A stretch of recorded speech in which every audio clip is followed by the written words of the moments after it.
UP के बागपत में एक प्राचीन टीले से 12वीं शताब्दी के चांदी और तांबा की मिश्रित धातु से बने 16 दुर्लभ सिक्के बरामद किए गए हैं।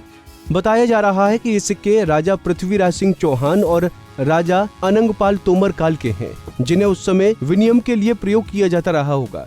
सिक्कों के 11वीं 12वीं सदी से जुड़े होने के प्रमाण हैं। इन सिक्कों के 900 साल पुराने होने का दावा किया जा रहा है। वहीं इन सिक्कों की खोज करने वाले इतिहासकार अमित राय जैन का कहना है कि ये प्राचीन टीला हजारों वर्षों से यहाँ मौजूद है। यहाँ का स्थल निरीक्षण पहले भी कई बार कर चुके हैं और यहाँ से कुषाण काल और बाद की सभ्यताओं के अवशेष, मृदभांड इत्यादि प्राप्त होते रहे हैं। उसी कड़ी में सिक्कों का प्राप्त होना ये सिद्ध करता है कि यहाँ कोई बड़ी मानव बस्ती या उस समय की रही होगी, जहाँ पर व्यापारिक लेन देन में सिक्कों का इस्तेमाल किया जाता होगा। अभी इसी संडे में मैंने एक पुरातात्विक सर्वेक्षण काठा खेकड़ा तहसील का एक गांव है जो कि दिल्ली सहारनपुर नेशनल हाईवे पर स्थित है। उस काठा गांव का स्थल निरीक्षण पुरातात्विक दृष्टि से किया तो वहाँ मिट्टी की ऊपरी सतह से ही मुझे 16 सिक्के प्राप्त हुए हैं जो कि 11वीं 12वीं शताब्दी के मध्य के हैं।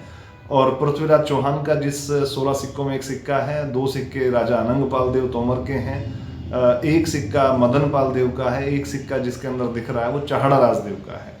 तो इस तरह के अलग अलग राजाओं के सिक्के 16 सिक्कों में मिले हैं। बाकी सिक्के बहुत फ्रजाइल हैं जो कि बहुत ही क्षीण स्थिति में है, लेकिन उनको भी साफ किया जाएगा। और इस बात से ये बात पुष्ट होती है इन सिक्कों के मिलने से कि इस क्षेत्र पर दिल्ली के राजाओं का 11वीं 12वीं शताब्दी में राज रहा।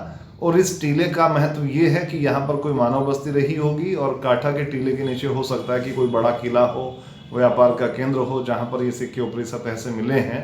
अगर सरकार वहाँ पर उत्खनन का कार्य करे और अच्छे से वहाँ का सर्वेक्षण करे तो हो सकता है कि सिक्कों का या व्यापारिक केंद्र का बड़ा प्रमाण यहाँ से प्राप्त हो। दरअसल 2005 में अमित राय जैन के प्रस्ताव पर भारतीय पुरातत्व सर्वेक्षण ने बागपत में पहली बार उत्खनन किया था।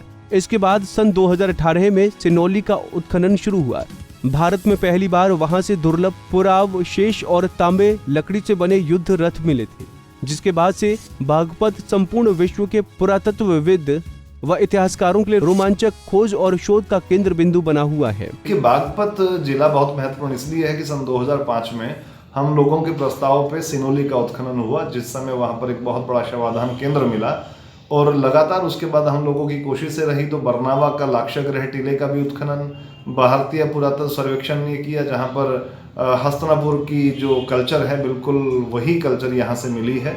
उसके बाद सन 2018 में सिनौली का उत्खनन हुआ जो कि पहली बार देश में, भारत में 3 युद्धरथ मिले हैं और योद्धाओं के प्रमाण मिले हैं, जिस पर पूरा अंतर्राष्ट्रीय स्थिति या अंतर्राष्ट्रीय स्तर के जो पुरातत्ववेत्ता हैं बहुत प्रभावित हैं इस एरिया से। और सिक्कों का मिलना भी खपराना से पहले सिक्के मिले हैं, बड़का से मिले हैं, रटोल से मिले हैं।